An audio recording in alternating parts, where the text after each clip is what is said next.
going to have a lot of regret, a lot more complications later on in life. And I can't be around you because I despise being pregnant. There's nothing about pregnancy that I like. It was different and it was faster and it wasn't what we were expecting. And, in looking back, it was kind of ideal. For our listeners that have made it this far, Drew and Gina are no longer holding hands. Do you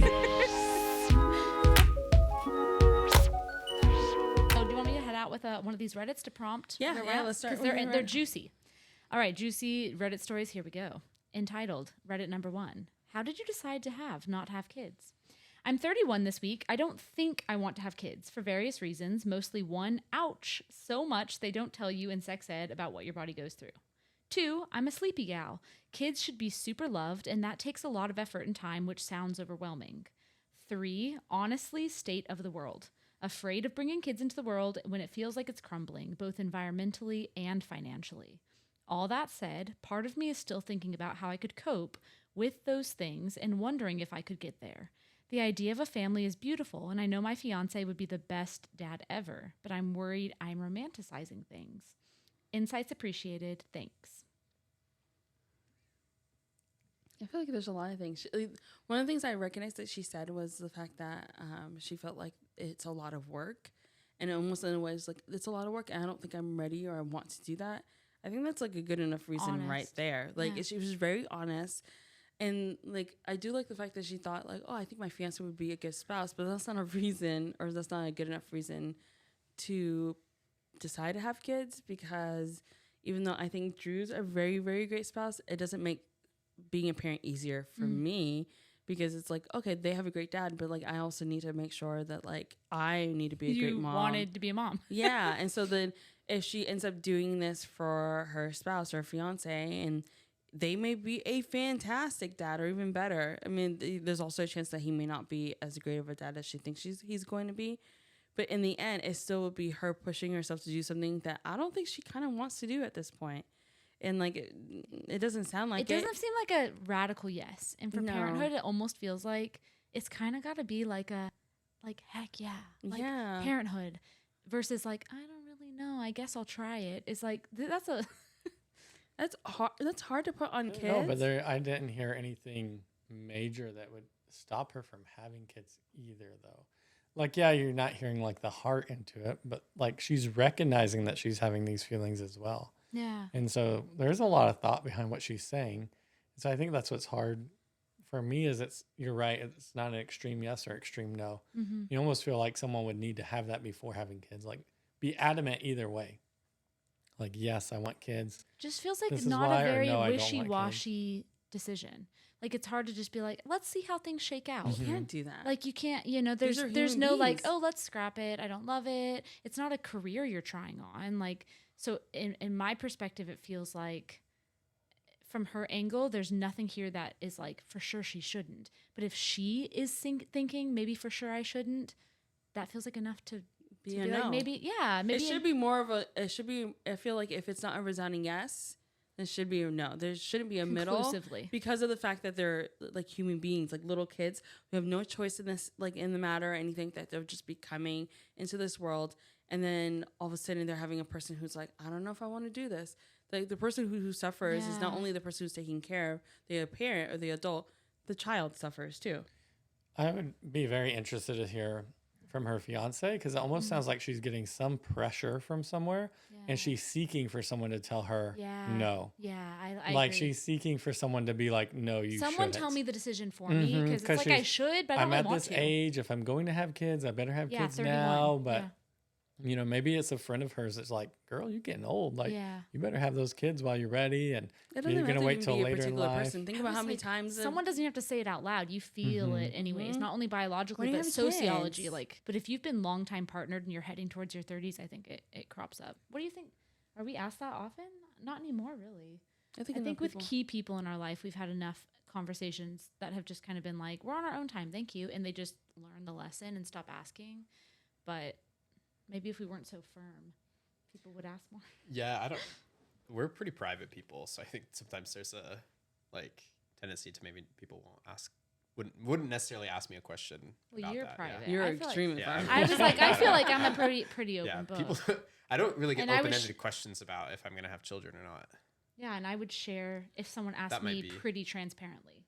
Yeah. 'Cause I am a bit of a That open also book. could be a gender thing. I think so too. I was Yeah. gonna say that.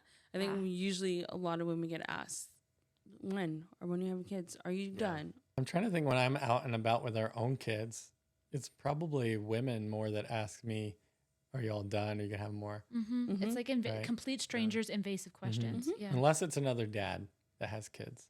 Do you get a lot Rarely. of boy? You have but your that hands might be full. me joking with people more than anything else. Well, it's 'cause Like, are Drew you is- done You're yet? the instigator. I'm the instigator. Drew's very my fault. for like having another kid right now, and I'm like, I don't know. Not getting any younger. Yeah, Gina, don't forget it. Y'all can't be starting on me too. No. It's Like, when I married you, like I accepted that you're a little bit older than me. 3 and- weeks, y'all. 3 weeks. That is it. And there's sacrifices Drew, that have to be that made. is generous that you took Yeah. that into account. I just think it's shocking you're sitting here today. The hand breaking. For our listeners that have made it this far, Drew and Gina are no longer holding hands. It's just because it's like for each of our kiddos, I feel like when we got married, we knew we wanted to have kids, and we also knew we wanted to have a large family. It wasn't anything. I don't feel like I felt any pressure. I think if anything, I felt more pressure to have like only 2 kids. When we had Panda and Badger, it was like People are like, you did it. You did it. It's perfect. You have a perfect family. Like you can stop. One boy, one One girl. boy- yeah, we heard that all the time. Yeah. Oh, you guys are done, right? Like you're Yeah. done. Like it's like, are you gonna? And it's always me. Are you gonna go like get snip? Like go get like a what's not vasectomy? It's like a People ask you if you're getting yes. And then when I Tubes tell tied. them In the When I grocery tell store line. Drew's gonna be getting the vasectomy, I'm like, and Drew's doing it. I already did my work. They're like, you're so selfish. Why would you make your husband do that? I'm like, well, then I'm selfish. My That husband's is gonna get a shocking vasectomy. to me. What? It's Yeah. crazy. Drew's like, Because as what soon- has Drew contributed in the overall process at this point? Child bringing. So the snip is, the very Well- least he could do. What was the reasoning? Tell them the reasoning why you decided that you were getting a vasectomy instead of me getting my tubes tied. Oh, I mean, in nursing school, like, I got to see like the doctor just go in there and like pull everything out. Of women. Yeah. Like, so when my they're doing gosh. a C-section, the doctor has to check that everything's intact. And so he literally pulls everything out and like lays it on the table. Oh my gosh. And so I was just man. like, that's what they. Could never be that kind of doctor. And so like they're so advanced with surgeries. It's like with males, it's like laser, microscopic, like maybe 2 little pinholes or slits or whatever, and like so easy. 24-hour recovery. That's it. Wow. You Which know, crazy because they Also, get there's so a much pain higher medication. success rate, I think, with vasectomies than. And can be reversed. It's just the reconnecting. And it can be of- reversed. So there's just no It just downsides. seemed- yeah, it just seemed other than like pride and like quote unquote manlyhood that Patriarchy. why wouldn't you? I'm just adding parentheses. I said Parentheses. patriarchy. She said on the record. Not true On the manhood. Patriarchal ideologies about men. So Yeah.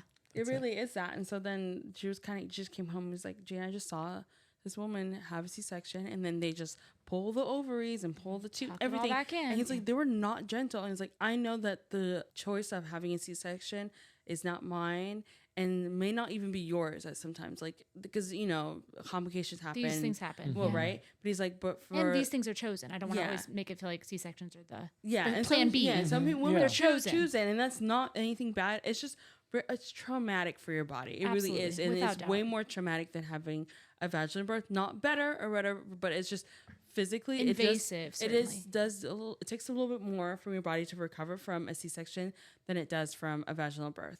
And once Drew saw what the doctors did, came home and he was just like, if we don't have to have a C-section, like I would really like it, like if you didn't have to have one, but if you choose to have one, I'll support you. And then he was like, and also too, I would really rather I have a vasectomy than you have your tube tied, because I saw, like, he's seen like your mom who she had to have she had a bunch of complications and stuff like that.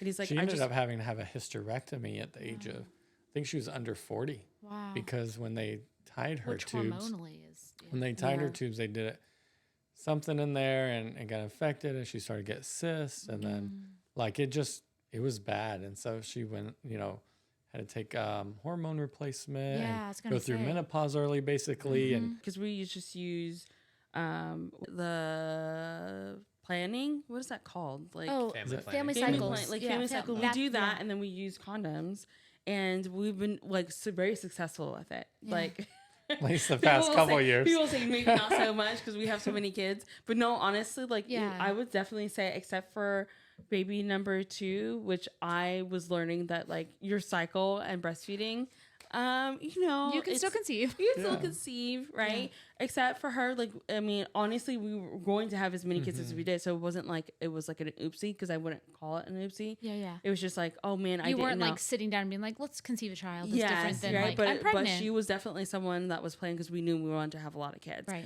But we've been very successful with family planning and condoms that we technically could go that route, but it's just also too is just like to make sure that we don't have to worry about any like scares, because I get still scares. I still get scares. I don't know what it is. It's like a whole human life. I think Yeah. that makes sense that you'd get scared. Like, and it's just scary when like some days when your period's like 2 or 3 days late. mhm. Nothing's worse than that feeling. You're just like sitting there waiting and waiting and waiting. And so we just decided I'm just that chilling. he is always chilling. And it's Like we're all good. We're all good. so annoying because I want you to freak out with me, Drew. Because I know when we get pregnant. Like I know. You see that, guys? He knows. He knows. He I know. Drew's a knows. confident dude. I know. What can you say? You can't lie. This last time I told you were pregnant before you knew. With Penguin? Mm-hmm. Yeah, but you didn't know with Cal. Yeah, but each So baby let's I get invalidate the one you better. did My know. indicator gets Because, closer but and don't forget closer. you didn't know them all. Yeah. and you did not think I was pregnant with Badger either. That's because you told me it was impossible. But you know. But you Yeah, know. you said it's impossible. And I we did were like, not say it was let's impossible. do it, Did I say baby. it was impossible? Why I didn't said you know like the anyways? likelihood of getting pregnant while you're breastfeeding was really, really low. No one told me how like I ovulate through storms. Doesn't matter. I could literally ovulate. I'm pretty sure I'm one of those people who ovulates while they're having their period because I just Just one big long ovulation. I'm always ovulating. Let's just It's keep so saying the annoying. word ovulate over and over, deep into the microphone, ovulation. over and over. And so I think that's what. But I mean, going back to like the whole Like whether or not to have- conclusively, is if it's not a radical yes, is that what we're landing on? Yeah, Does I anyone think feel so. differently than that. I have some Like- thought. No, I just first I wanted to say I appreciated that OP referred to themselves as a sleepy gal. Yeah. I love that. I like that. Yeah, I'm a sleepy gal. I feel like there's two like this premise of should I have children or not feels like in my mind like there's two arenas or factors or whatever. First, there's this idea of like how do I make decisions I'm confident I won't regret, right? And that's like decision making, and everyone approaches that I think just very personally, right? Like I can't share any ideas about how to make decisions you will or won't regret that will for sure work for you. I think that's like a deeply personal way of exploring our autonomy as humans. That's that first idea. And the second idea that came to mind is that there are unique concerns about having children that the poster here points out, like The irreversibility. social and economic and environmental concerns. Yeah, well, irreversibility I feel more goes in that first bucket of like, will I be sure I won't regret this? Either way, will I be sure I won't regret having a child? And will I be sure I won't regret choosing not to? It's such a permanent decision. But then there are these like concerns of like, could I be an effective parent? Will I remain sane? will I be Yeah. introducing my children to a world that I feel like, excited to bring them into, or are there concerns about devastation on some scale? I don't know which bucket feels better to talk about, but I feel like those are the two things that are kind of at the root of this decision-making process. Well, I think you're like really beautifully segueing into, I'd love to hear everyone's thoughts about the decision-making process itself. Did innately you just grow up, and did it feel assumed, or did it feel facilitated and really chosen? Like, what was it when you were entering, maybe for you guys it was marriage, so for others it could be a different social institution that's leading them to like, I'm an adult now, children. But for you, maybe it was like being married young. And then was your next thought, it felt just natural? Was it like, I've dreamed of this day? What led you to, was it a weighty decision, children or no children? Or was it just feel She is natural and easy? smiling. She I'm was laughing. smiling big time. I'm laughing because we both, like, when we were engaged in dating, we were like, we want kids, and we want a lot of kids. The timing for, like, at least for Panda, like, if we found out, we were not, like, like We it was weren't just established. We weren't didn't have established, yeah. anything. Yeah. and So faster than maybe you would have Yes, like for envisioned. sure. Yeah. and it was kind of like, okay, this is what we wanted. And so we were kind of like, well, is this like a good time? And it always comes back to like, there's never a perfect or good time. And so we're like, well, since there's never a good or perfect time, even if like we feel like definitely right now is not the perfect time, will there be a perfect time later on? And we didn't think that there would be. And there were like there's positives and like there's pros and cons to having a kid really early on, Always. and About every marriage, topic. and then but later on as well, that it was just kind of like it wasn't like it happened a lot earlier than we wanted, but I also felt like it happened at the perfect time. Because I think, one, it helped me I was prepared to be a mom, but also pushed me into certain ways of like maturity a little bit faster. And I like that because sometimes I'm one of those people like, I need external like pushes to like want to do certain things. And like, that was like an external push for me, like knowing that our baby was coming. How do you feel as someone who you didn't like explicitly make the decision to become parents? it wasn't but like, you were let's parents, conceive. and it worked for you. So Well, the only thing with that I would say is we had planned to become parents because this is something we talked about before we got married. Okay. Yeah, just we knew we were going to be parents. And married and together, and Yeah. so it wasn't a question of if we were going to have The kids. It was timeline more was just- when. Yeah. Yes. So And it's a then- win things. So when it happened, it was more like, oh, I guess that's now. Like that's Yeah. probably not ideal. Like not when we wanted at that time. Right. But it was happening, and it's I think it something, speaks you know, as a side note to y'all's characters, because for Gina to say it was different and it was faster and it wasn't what we were expecting, but then to say, and in looking back, it was like kind of ideal. Like it grew me, it's all kind of shaken out.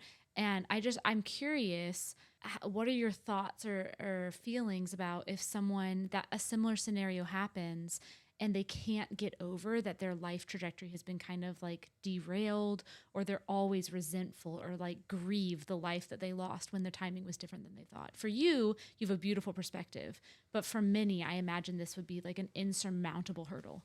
It's like, I had a baby when I was not planning to have a baby, regardless of my prior hopes. It just like was soon, fast, expensive. I missed out on opportunities. Like I can never go back and fix that. What thoughts do you have on maybe like navigating that, or do either of you have any thoughts?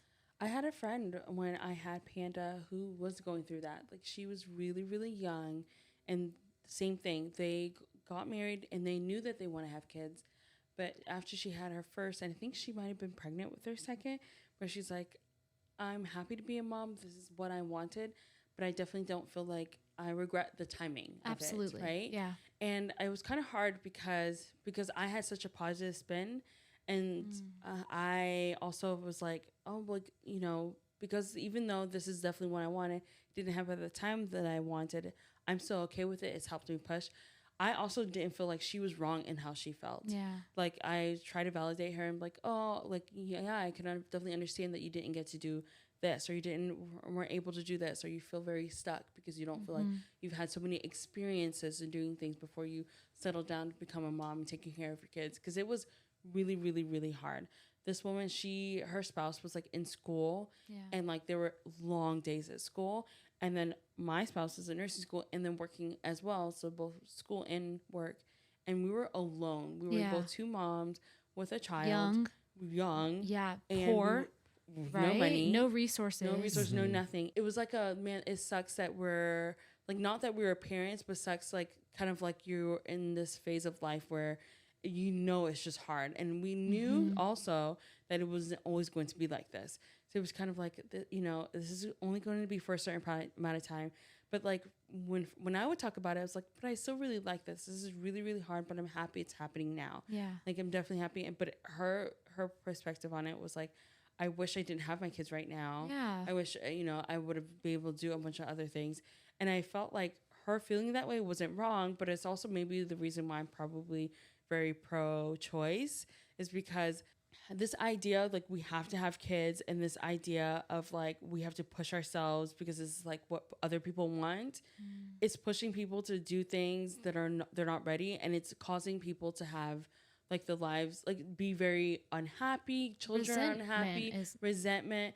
It's like causing where people are just not having unhappy lives, but it's also affecting other people who have no, like they had no say in the matter. And I just feel like this idea of like, oh, you're pregnant and you should be completely happy and like this is like a blessing. We have to acknowledge that one person who may see it as a blessing does not mean everyone else has to see it as a blessing. It sucks when people are like, this is a blessing, you should be happy. Like that's why I was curious about your opinion, because for you, your conclusion was like, boy, that really worked out. That's the best thing that happened to me. And you've always talked really positively about those Alabama days.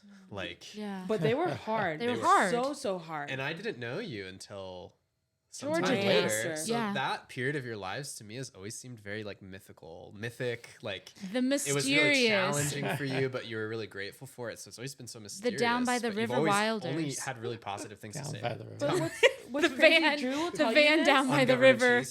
Drew will Truly, tell you this, I don't steer away from hard things. If it's hard, like if I know this, like it's going to have a great outcome at the end, like I will just do it. Like pregnancies, I've gone through a lot of pregnancies, knowing because I have hyperemesis.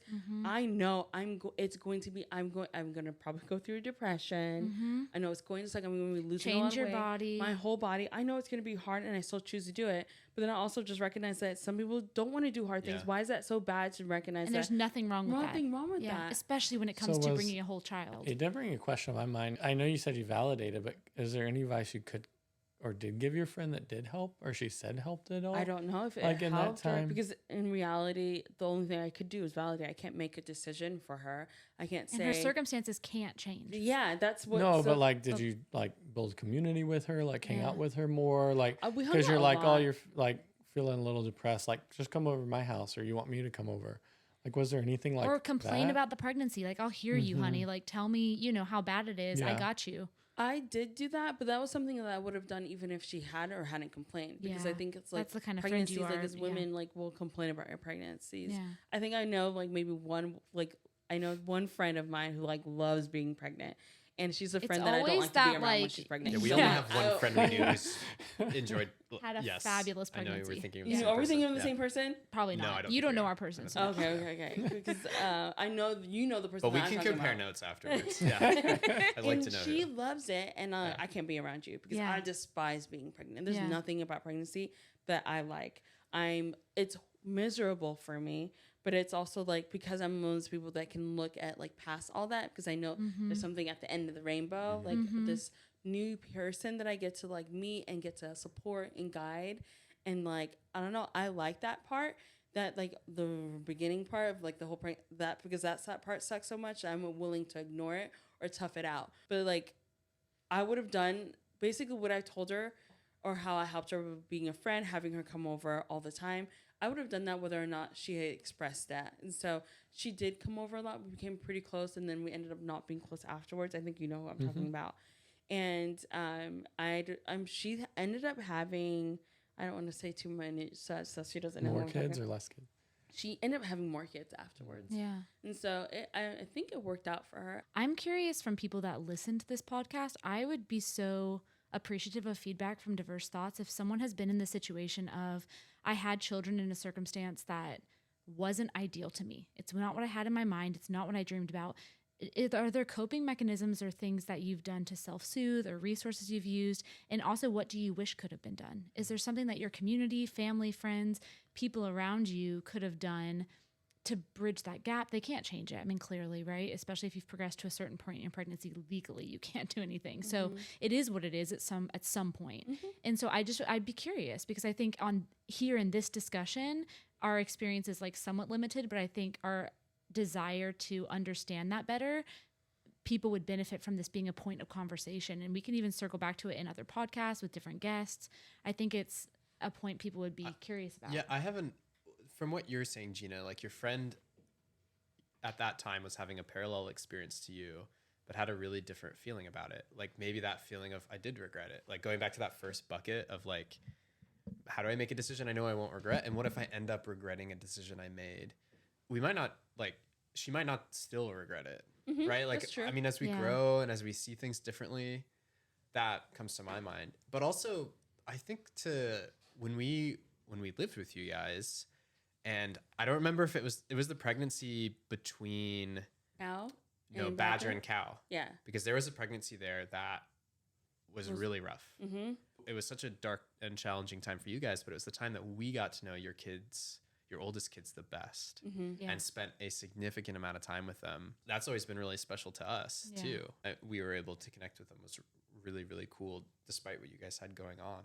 So Yeah. that's like your idea of community, kind of helping ameliorate these challenging circumstances. Yeah. And the more we talk, I think the more I come back to what you said earlier, Blake, about decision making being key even before. Because, like, we ultimately can't answer for this. Yeah. The person that posted, because it's such an individual decision. What is interesting and unique is when two people come together and then you either are on the same page or you're not, or if you're not on the same page, how do you get on the same page and work together? I think that we've come together, figured out is that unless that we were both on the same page, like we both wanted to have a child, we would not have a kid. Yeah. So like, especially with like after like Panda, if we both were not like yes, then I was like no. Like even if I feel like I wanted to have a kid, the idea of only one of us like kind of like gung ho wanting to have a kid, And the other's everyone's like, I guess. okay, sure. It sounds so icky to me. Yeah. Because it's just like It's a big ask. it's a big from the ask, shared- and it's also a big ask where once that baby is here, it's just like, oh man, like I'm asking something of him and or them or her or whatever, and they're like, "Ugh, okay, fine." Like it just builds up resentment so much where you just feel like, well, they never wanted this baby anyways, that's why, or I never wanted this baby and I don't They want to do this. convinced Do me. you think it Yeah. was, you said after we had Panda, which is our first child, do you think you say that because then you realize how much was going into having a child that you were like, if We I'm better not on both be board or you're not on board, radically on this board. is not. I think that, Like, we but I also shouldn't do just that. think that that's how it should be. That I don't think it should be just one person just be like, I want to have a baby, and the other person's like, okay, I guess. Like this is Well, a Yeah. Yeah, you need some Hey. affirmative. And this yeah, is a and that's just Yeah. me. Go ahead. This is a conversation Blake and I have all the time, and I think it's felt isolating when we first had this conversation, because most of the models that I saw were people that honestly not very many that both didn't want. I saw very few child-free couples that had intentionally decided to be child-free modeled. I heard no discourse around differences of opinion. And so it was profoundly lonely, because early in our marriage, we've been together 9-10 years and married 8. So early in our marriage, Off the record, there was there was you've doxed us. a lot of discussion. We came at it from different angles, but that piece of Blake saying maybe you can mature with time and feel different later about your child rearing experience than you did maybe 5 years ago, 10 years ago. That's happened for us, but not without ever introducing a child into the picture. How Blake and I talked in dating, how Blake and I talked in the first 3 years of our marriage, and how Blake and I talk now is like profoundly different. We've grown into different people with new concerns, new interest, new self-awareness, new couple awareness. We've learned things about each other. I don't hear that being talked about very much, like the behind the scenes of the child making decision. Child making is a little sexual. Child bringing a child decision to have a baby or not to have a baby. But like, should we have a baby or not? And how do couples go about talking about that? And what do you do if you disagree? I'm still feeling like, so I'll add a third bucket to my little mental Keep model. us going. That we have this basic idea of how do I make decisions I feel confident I won't regret, or maybe I'll change my mind on it later with new perspective and age. The second one is just there are some unique challenges to thinking about having a kid that relate to our world and your circumstances, maybe your economic circumstances. And the third one is like, how do I sync up with my partner or partners if you're not like sure about monogamy? The third, let's skip to the third, because I just was kind of interested in that, and I'm curious about the next Reddit story. The other one that we had to share is about that difference of opinion. So if one partner wants to and one doesn't, where do we go from here? My husband doesn't want kids, but I do. My husband and I have been married for almost 8 years. We talked about the subject before getting married, and he expressed he wanted kids with me. But for the last 2 years, he's been saying he doesn't want any kids. He thinks kids are expensive, doesn't have the patience, and he is very selfish with his time. I find that interesting. That's pretty subjective, but an interesting note. Editor note. I'm almost Courtney's 30. giving your editorials. I'm like, okay, she says her. I wonder what her husband thinks. Is he selfish? Who gets to determine He's a that? gamer. That's important to, He's a to pro think. gamer. For money, Drew, a monetized gamer, that contributes greatly to the household. Yeah. I'm in defense of the husband. He prefers esports. I thought she was reading. I thought she was. no. Oh. Also, I was like, wow, I was on this. point there. No, I just think this is fascinating. And I'm pulling it out as a point that we can pin and come back to, because how someone spends their time, is it their life, and is it okay to be selfish about how you spend one's time? And that's often related to parenting. And should I have children or not? Yeah. Are you Is it okay to be selfish with your time? Is that a shameful thing? It is okay to enjoy spending your time in your own pursuits and happiness. As a parent, my answer is at times. Okay, yeah. times it is There's not a okay, yeah. clear.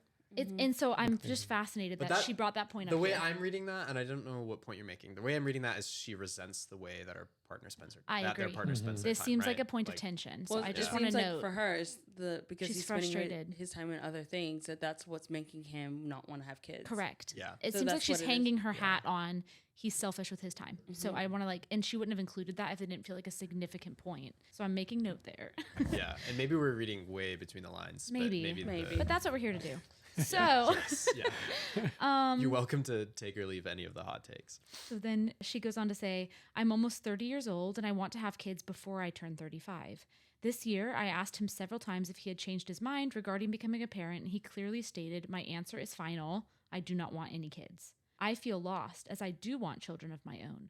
For the longest time, I thought I could live without becoming a mother and stuck to his idea of living child-free, but I think I just wanted this to work. I do picture him as a father and want that with him, but now I'm getting older, I think I will grow to resent him if I don't have kids.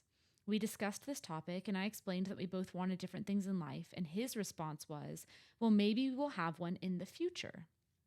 I explained that it was easy for him to say that, but that I'm a woman, there we go, and our clocks work differently. Also, this doesn't mean he is all in for it. He could change his mind again. I expressed that I needed a firm answer, and he couldn't really answer. I love him, but this has me very discouraged. A couple days ago, we cried because it's a huge topic, and I said I couldn't see us together if we wanted different things. He said he didn't want to lose me and couldn't imagine life without me, and that broke me. Now he's saying, let's have a kid in a couple years. But now I'm not sure if his decision is honest or if he's just saying that to keep me. I don't want to stay in this marriage and have him resent me later on if I do end up pregnant. This is complicated, but yeah, that's there's a a lot lot. here. I already know what I that's would a do. lot. I just want to draw attention to that sweet little line where she said we cried. Oh man, like there's been. Tell us about that. Why does that stand out to you, Blake? That's just so sweet, like that they cried together over something that's causing them both, like, to really stretch their understandings of their relationship and each other. And I That appreciate might be impassable. Who knows? I appreciate you brought that up because it's easy when reading this story to like almost demonize and stigmatize and be super frustrated bag and on feel the like the dude, husband's yeah. lame. Like this dude is keeping her back. He's stringing her on. That's inappropriate for him to feel this way. It's selfish for him to feel this way. This poor girl who just wants to have a baby and thought it was one thing and then now he's changed his mind on her. It's easy to feel that way. And I love that you're leading this conversation because that's maybe the natural first inclination. I love that you're leading it with like clearly this whole discussion causes him some element of pain. And they care. They must, like, the way that the poster framed it at the end, she made it clear that they both care a lot about each other, and that's what makes this really difficult. Is because they must clearly value their romantic relationship. And I guess she's really struggling with, do I care enough about being a parent and worry that I'll really regret not doing it enough to leave my partner? And that resonates with me on like a deeply emotional level because these are the conversations that Blake and I have had over the course of 8 years is we're thriving and happy and feel deeply committed to one another. And when we have a strong difference of a child wanting partner and a child like a leaner inner and a leaner outer towards having children, navigating that is a profoundly painful experience for both parties. And when society is really strongly in the camp of family makes you happy, it's a woman's duty to have children, that will fulfill you, it's really almost like a shameful and lonely spot for the partner leaning out. Because everyone's like, there's so many. Leaner out. oh, I you feel like haven't? there's so many like cultural stigmas in her post though, because you have the woman is supposed to have the baby and the right and nurturing and caring and stuff like that. You have the husband, like it could be a patriarchal thing, like it could land on him if they should have kids or not. Divorce is a huge thing. We don't know what her background is, if they believe in divorce or not. She and, said there's significant shame coming from family Shame, if so they there were you to go. take that route. She does. and then you have as in mid-30s woman getting remarried and back in the dating Finding a scene. new partner. How long has she been together? Has she ever used Tinder? Has she ever Yeah, like my 8 goodness. any years dating of apps being and with your like person. you You're know, I've not heard horror wrong. stories. So there's so many. Like she probably has a lot of You pressure put to way stay. too much thought in this. I was thinking through it. It's Yeah. really- I'm You put a great invested. amount of thought I'm into And invested. and thank you for bringing those things up, because when I have sat down personally and privately to consider like pros and cons and what decisions I should make to have my life be my own and be the most empowered that I can, it's not only about future children and Blake. I feel I have no guarantee for my life that just because I were to separate from Blake, that it still is promised to me. So it's not like, oh, well, I'm like, let me move away from Blake, and then all of a sudden I'm going to find my perfect person, and together they're going to love it and want to have a baby on the exact same timeline as me. Courtney is the leaner inner. Yeah. I'm the leaner outer. As just editor for note. context, yeah. That is super scary, because I read all the comments on But Reddit, and people were like, Now he's ditch him, divorce him, like he's holding you Well, back. now And I'm I'm like, there's thinking no about- guarantee on the other now I'm side. thinking about even more. This is where her resentment comes from with the idea of how he spends his time, because she's not in her mind being able to spend her time with her kids, Yeah. and that's why Her that's where the ideal, how I would resentment's like to coming spend my from. time. Mm-hmm. I can't tell you how much that resonates. I mean, that's so real. Like, okay, and you can't do halfway. There's no halfsies. There's no compromise. So on what would having your a kid. advice be? But to here's her? the thing. I don't think I that love you people's asked that. Welcome back. But I go don't ahead. think people's like response to the comments of saying like leave him. I agree. Maybe you don't like the reason why they're saying leave him, but I definitely feel like she shouldn't be with him. They have. I absolutely agree. I like everyone's leaving him because like he lied to you. He's not giving you what you want. That is not the reason why I think she Yeah. should leave him. I think they should leave because they Divergent, want yeah. completely different things. They want completely different things, and it seems like he's saying yes to say yes because he really wants to keep her, not because he wants it. I agree. And so in a way, if I was that spouse, I don't think I would want. She says that. So- I don't want to have a baby with someone who's having a baby for me. Yes, and like I've told you that a bunch of times. Every single time we made that decision, I'm like, "Are you sure you want to do this?" Like, kind of thing. Don't like. I think even we've been thinking about whether or not we want to have another kid, and you came to me like, "I don't think I want to try right now." I was like, "Okay, good. I love that you said something because now, like, not that I didn't want to have another kid at that time, but it was like I want to make sure that we both are on the same page." And so I think that she should leave him, I agree. not because she doesn't love him, not because he like lied to her, not because he's not giving her anything. I just think because they want completely different things, that she's not going to be happy. He's not going to be happy. Someone's going to be giving in, and someone will be feeling like they were pushed into it. Whether or not that doesn't mean Child that. free or child. Yeah, it doesn't mean that they might not be able to like make it work. Someone may be able to be happy and like make it work and everything be fine, but like wanting to take that chance on your marriage and on that child, no, who wants to do that? And so I think she should leave him, but like it doesn't have to be like a horrible divorce or anything like that. I think it's just two people who realize like they want different things and just like as parting of ways. Yeah, parting ways, which is sad because it seems like they really love each other. They're like Blake said, like they were crying together, and it makes me really sad. And the fact that he's saying, "I'm willing to try. Let's try for a kid," it's because he really loves her and he doesn't want to probably leave. actually knows he doesn't want one, and it really He genuinely said a loves couple her. years. He's And kicking he's it saying, down the please give road. me some Yeah. time to sit with this, because I can realize now, like, you're literally going to walk away, and I really love you. I'm willing to change It's me so being sad. sure I don't want a kid because I know I want you. It And almost- he's in a tough spot too. Mm-hmm. It almost feels too simplistic. Like as we were thinking about approaching this kind of an episode, to just say like, do not have children if you do not want to have children. But like if it's maybe it's too early for Hey There Parenthood rules, but one of the first ones should be do not Big have letters children on the screen. if you Rule don't number want 1: to. cut to Blake's face. Well, I understand situations can be complicated. Like, I mean, with Courtney's work, we see people who, through like kinship and through crazy circumstances, are caring for Removal children from home. Yeah. that they didn't plan on having themselves. So, like, that's such a nuanced thing. But if you're planning on, I mean, if you're in a partnership or whatever your situation is, and you're by yourself and you want to have a kid, like, obviously, don't do that. Like the poster, like you're Yeah, if telling you- the person that posted, like Yeah. in that situation. Yeah, like I think all parties involved in the decision-making process to have a child should obviously do it only if they want to. Okay, Like, not of rule course. number 1. We'll say Yeah. discussion conclusion number 1. Yeah, We're yeah, all yeah. consensus on. But I like rules. I want. But I do have a Rule. bonus Yeah. question. Yeah. I would, if we could add a little asterisk at the bottom. What if they already had one kid? Yeah. What if they already had one kid and it was the same exact story, but she was talking about her second child or a second child? Same thing. Wouldn't Wait. that change? I No. think it. The I think it conclusion. changes I think because Do you think it you're changes? co-parenting a human does. life now. You're not just parting ways amicably. You You're still that can part child's ways parent. amicably, even if you have a child. No, I understand. I just think it's a much more nuanced layer Mm-hmm. of consideration I would give as a parent. I'm very pro separation if it's the healthier option for both. 100%. I don't think it's detrimental to children. Hey but there, Parenthood rule number 2: divorce is cool. No. if it works for you.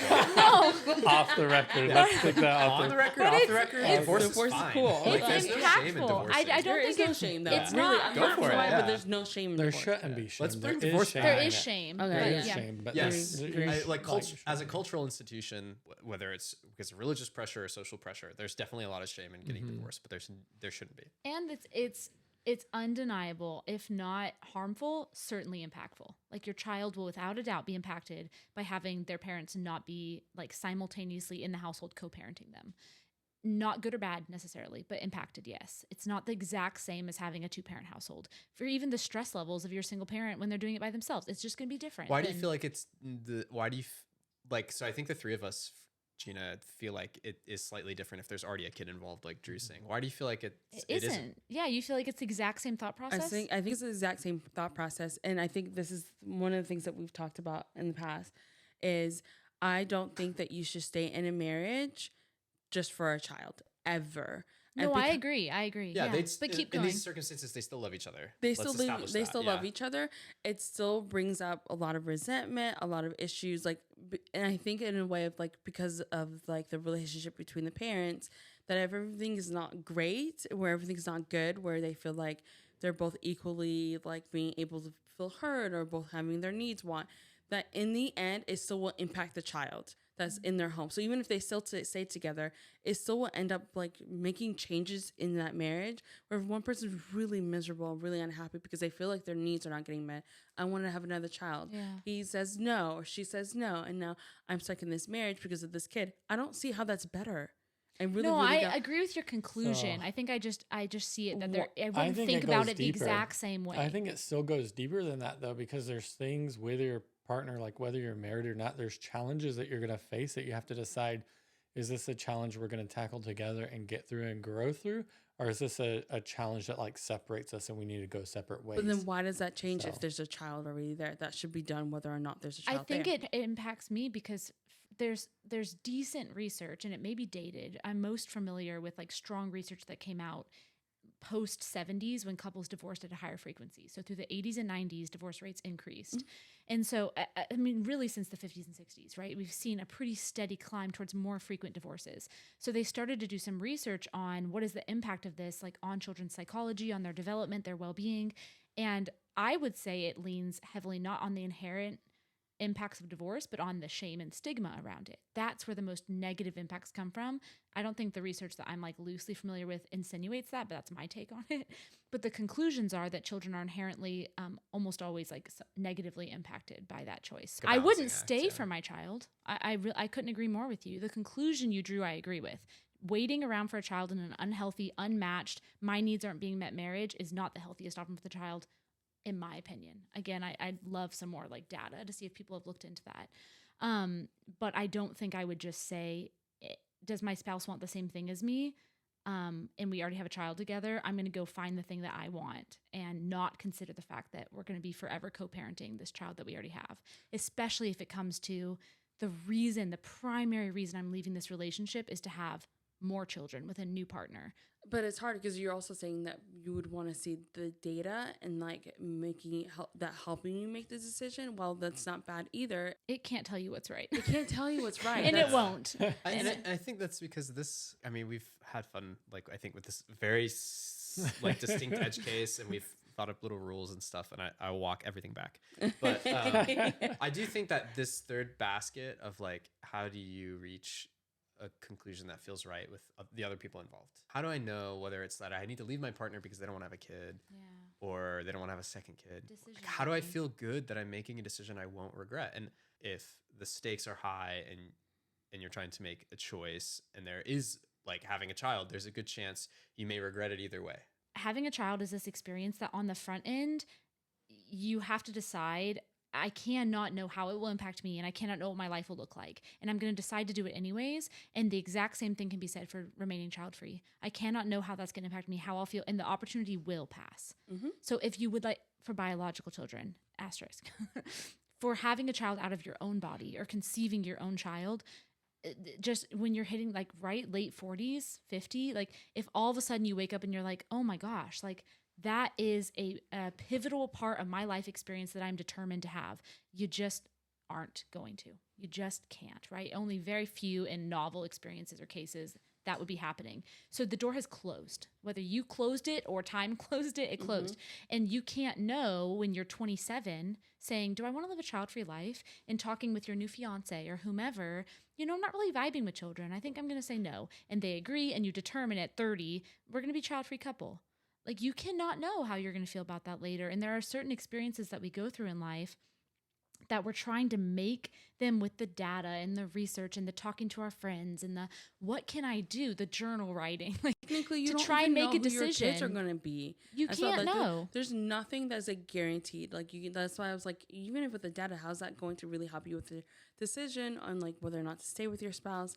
If you have a child, if you don't have a child, honestly, there's like no right or wrong answer. Yeah. Because even when I was deciding if I wanted to have a child, I knew that I knew nothing about the child that was going to come into our lives.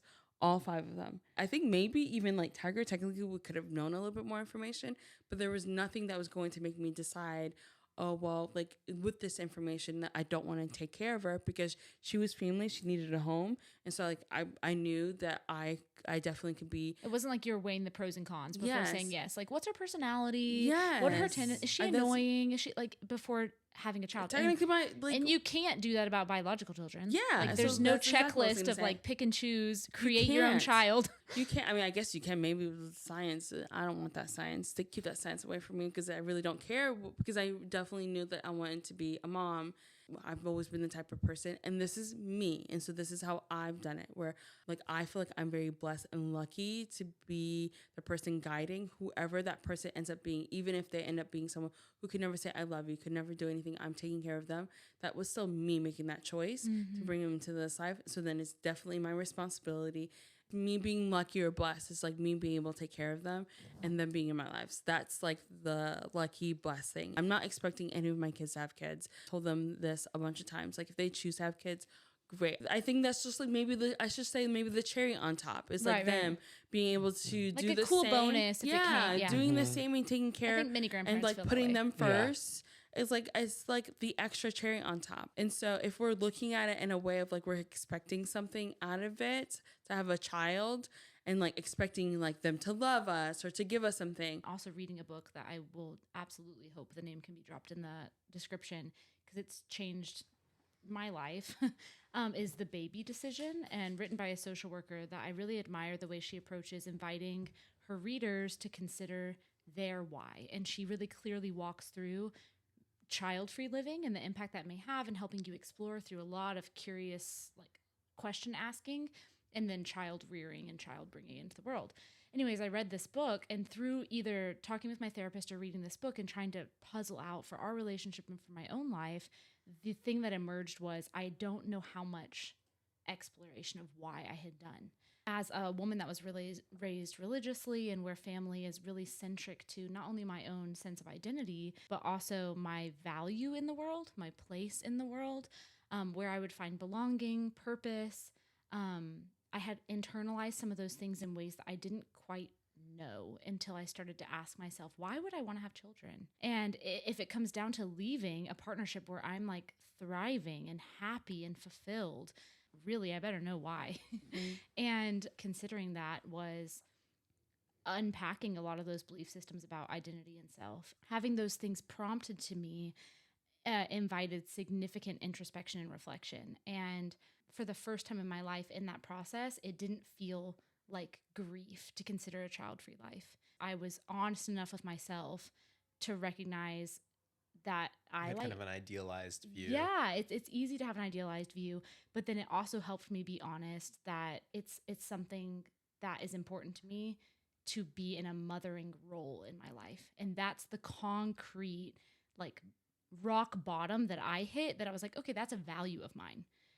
And does it have to be I birth a biological child? Does it have to be like I adopt a child or I foster a child? Or like, does it have to look in XYZ way? Or is it actually that I value my inherent ability and desire to be in a mothering role in children's lives? And then that opened up this huge expansion of ways I can be a mother in the world. As I take that chapter by chapter and section by section, I'm always able to live like those parts of me that long to be a mother, truly like exponential. I mean, I can't say the peace that's brought me, and how Blake and I now, I think how that's alleviated so much pressure for Blake, because I found my own why, my own healing. And if it ever in next year, 6 months or 10 years looks like me biologically having a child and that doesn't work for Blake, I'll feel empowered and peaceful about moving forward there. Right. But I didn't come to that conclusion. I came to this broader sense, and it's just brought a lot of healing for us to be on the same timeline, different timelines, because Blake did that same process in your own life, right? Of what is your why? Yeah, and I think Drew, maybe you mentioned it. Like, there's so much cultural pressure to like have a child and raise it. Like, it just becomes an expectation. But like, you just don't have to do that. And I'm not. This wasn't your experience at all, Courtney, but I do know friends who have examined that and been like, oh, it's not that I wanted to have a child. I just felt I was supposed to. And that can be liberating for some people. It's like the next right thing, right? Yeah. But according to who? That's so sad that someone's making a choice and making a decision based on what they think is like what they're supposed to do. Being a parent or not being a parent isn't the only decision that we make, like, or only big decision that we make that we feel like pressured into. Yeah. There are a lot of decisions like that I feel like a lot of people are making because they feel like they have to, not because they want to. And that's just genuinely sad. Or I know some people worry like, well, what about when I'm old? You know, like if I don't have I think children, that's the like primary what kind of belonging will I concern. have? Will I feel purpose? Will I feel satisfaction with my life? You know what I realized? We haven't even talked about the reason why some people have children. And isn't because of the pressure, but because they feel like I need to have someone who's going to take care of me when they're older. And Absolutely. that is really sad as well, because you're putting this expectation on this child to be caring for you at this old age.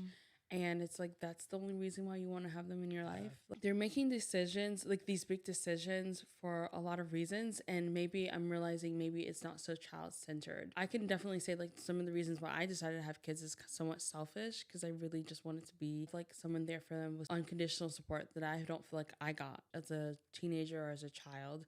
And so I wanted to be able to do that for our kids. I know it's selfish, but I'm also like always trying to be child-centered in the reasons and what I do. And I'm realizing a lot of people are making these decisions. It's not like child-centered reasons. Yeah, but I think that was almost Courtney's whole point, is making sure it's your authentic self that's making that decision, which in a lot of ways is very selfish. It's all about you.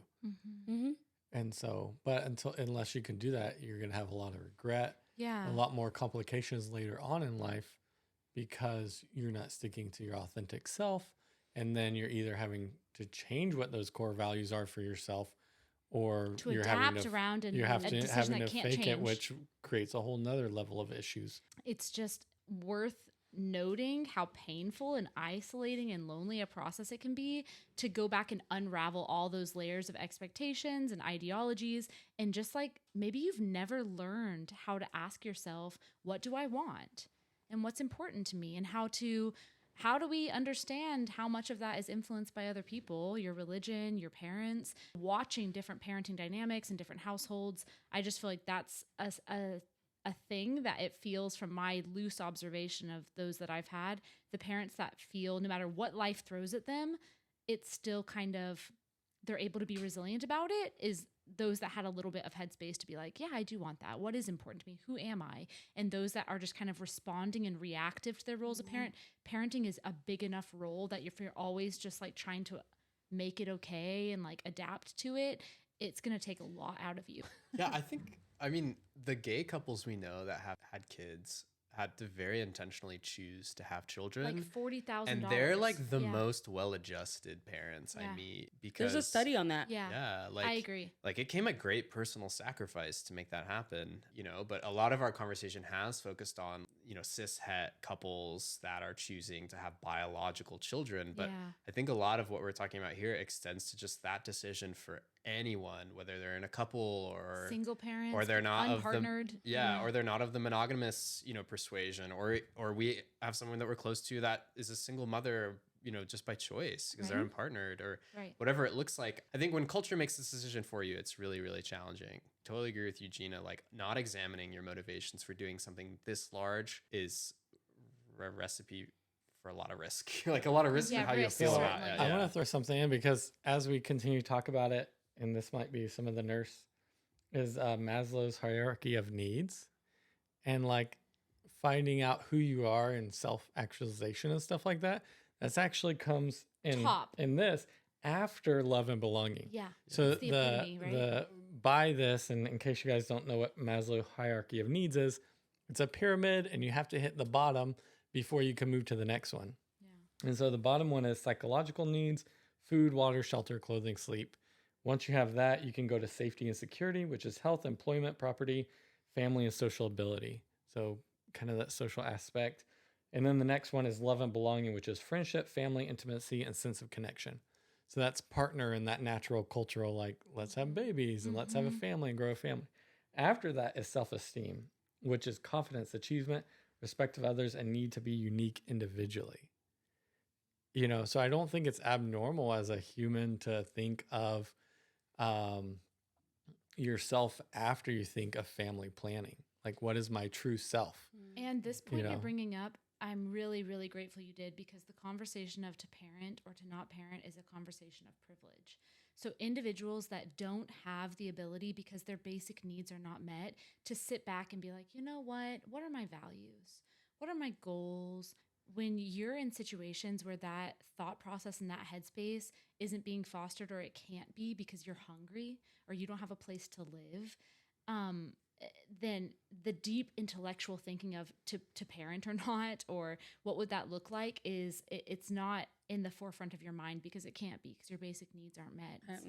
Or the privilege could also just be you're fertile and someone else might not be. So this looks very different. I know there's still obviously avenues for adopting or fostering, but just like that, being able to honestly ask, like, should I have a biological child, is fortuitous, right? Absolutely. It's not guaranteed.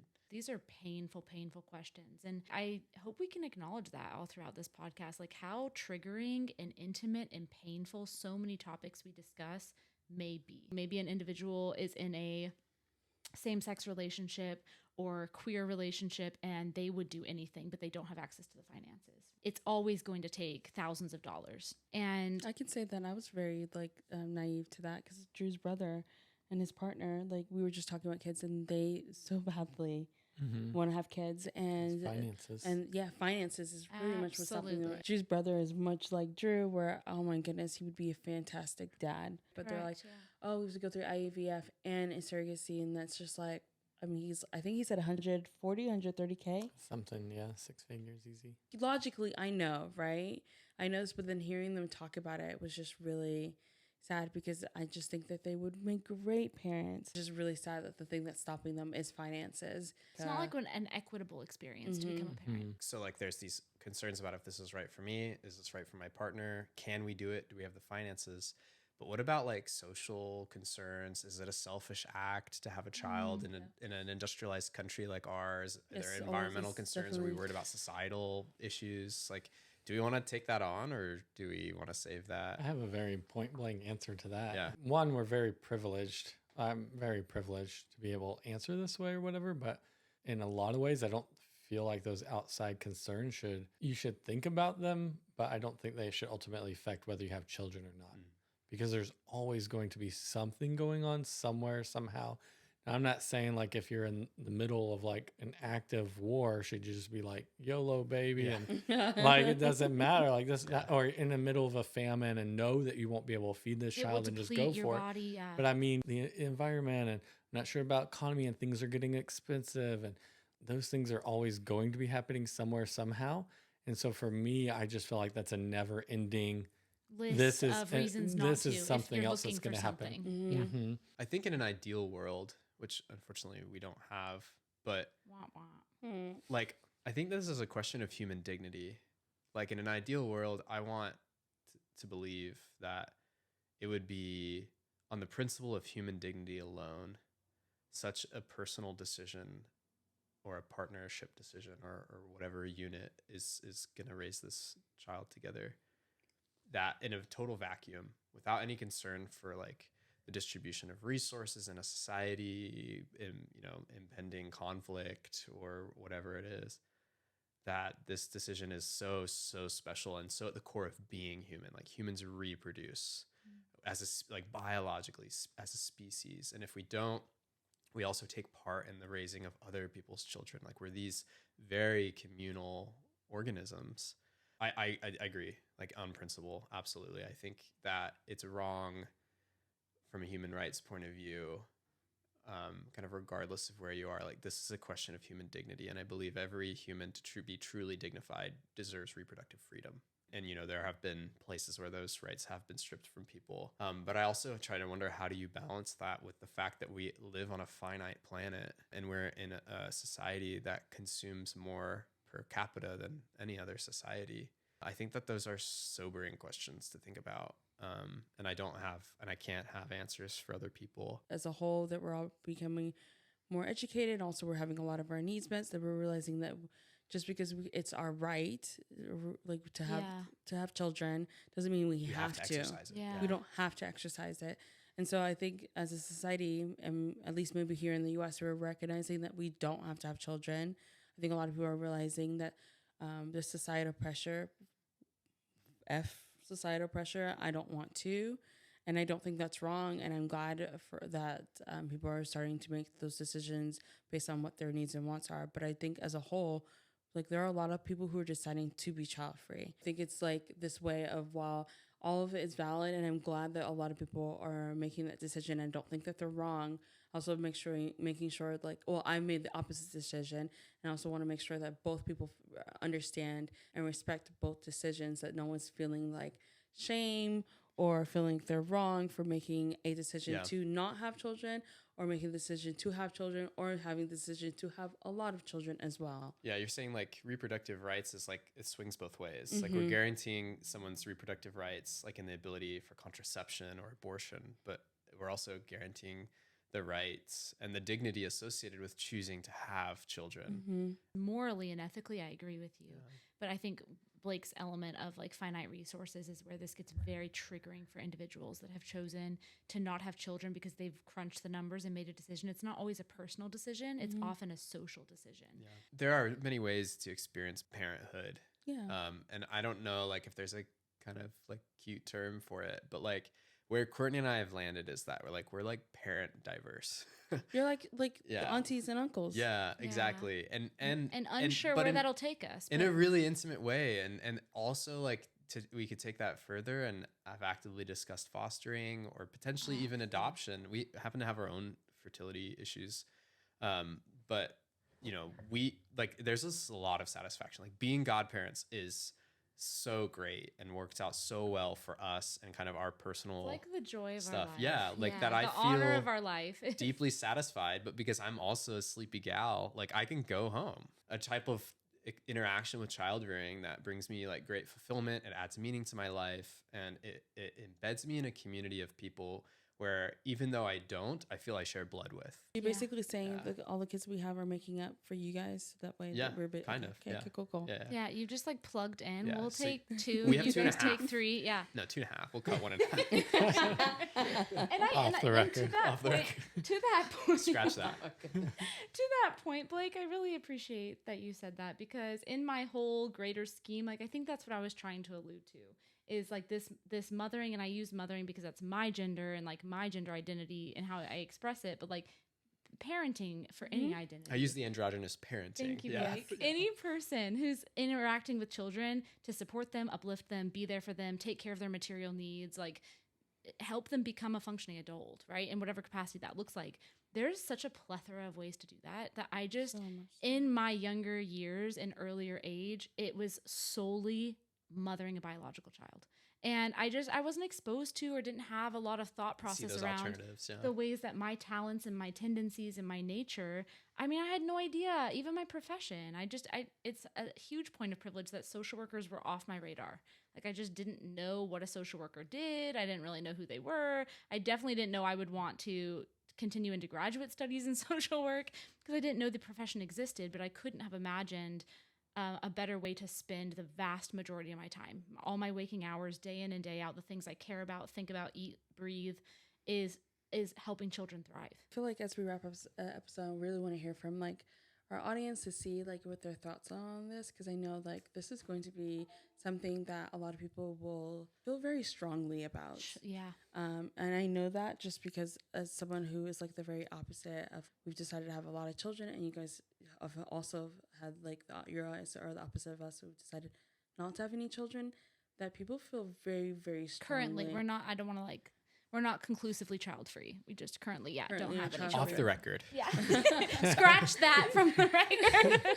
Well, I'm just saying in a sense, Yeah. right now you guys have Yeah. like you do not have children, that people feel very strongly, and I know this will be something that a lot of people will have a lot of strong feelings about, and I'd love to hear from all of you guys, because it seems like we've come to the conclusion that there's no right or wrong answer. There's no, and come to course no not, right? come to Of no course. conclusions I in the know. course of this podcast. because even Yes. as like I'm sure like we were reading the Reddit stories, and like we saw all of the reasonings and what people were feeling about like whether or not they were the asshole or whether or not they were Yeah. right or wrong. Like what should I do? Yeah. like it seems like even though one of them, they all came to this conclusion like she probably should leave that husband. We came to different reasonings from what they said why she should leave from what we said why she should leave. And so it seems like even though maybe that was the right answer for that situation, right, the reasonings behind it were so different, and it just shows how this sadly is going to be like one of those things that there's no answer, and which I despise as a person who loves having direct answers like I mean, I think yes, Blake no, this, yes. said it best as well, though, is like we should all have the human dignity to choose for ourselves. Yeah. Mm-hmm. Yeah, it's a deeply personal choice Mm-hmm. that should be protected and have the space for everyone to come to